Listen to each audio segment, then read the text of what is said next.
for patients. Question number 7, the Honourable Clayton Cosgrove.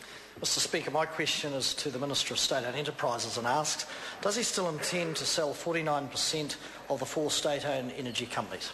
The Honourable Tony Ryle. Mr Speaker, the government's position has always been that it would sell up to 49% of the companies and so would retain at least 51% ownership. The government's intentions remain subject to market conditions. The Honourable Clayton Cosgrove. Will the Minister now give an absolute guarantee to New Zealanders that the Crown's stake in the 4 state-owned energy companies up for sale will never fall below 51%? The Honourable Tony Ryle.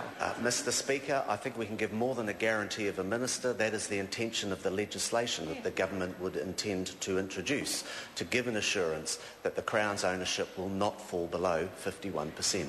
The Honourable Clayton Cosgrove.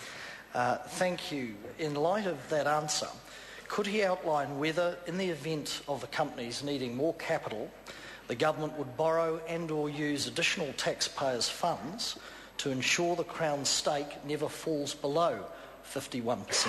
The Honourable Tony Ryle. Mr Speaker, that would be the government's intention, is that if there was additional capital required for the company and it made sense for that capital to be raised, the government would bring forward its contribution.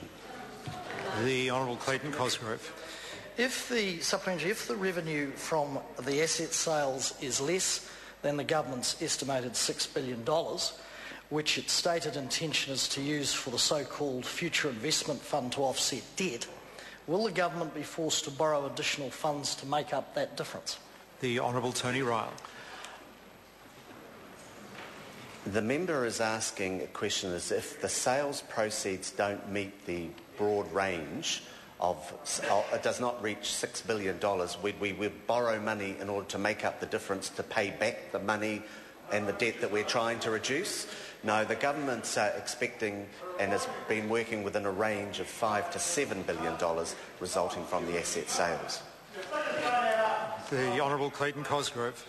Why has the government only now woken up to the fact, via Mr English's comments in the media in the last 24 hours, that there is a high risk of its 51% controlling interest being diluted, when a Treasury report entitled Extending the Mixed Ownership Model, unquote, dated 4 March 2011, warned that if the government wants to keep its majority stake, then, quote, any further raisings will require government participation to avoid dilution. And doesn't that fly in the face of the Prime Minister's comments that the reason for the asset sale float was because the government couldn't afford to put any extra capital in? The Honourable Tony Ryle. Mr Speaker, there's nothing new in this point. I was in a select committee and Mr Norman from the Green Party asked me that question, I think, in the middle of last year. Question number 8, Jamie Lee Ross. Speaker, my question is to the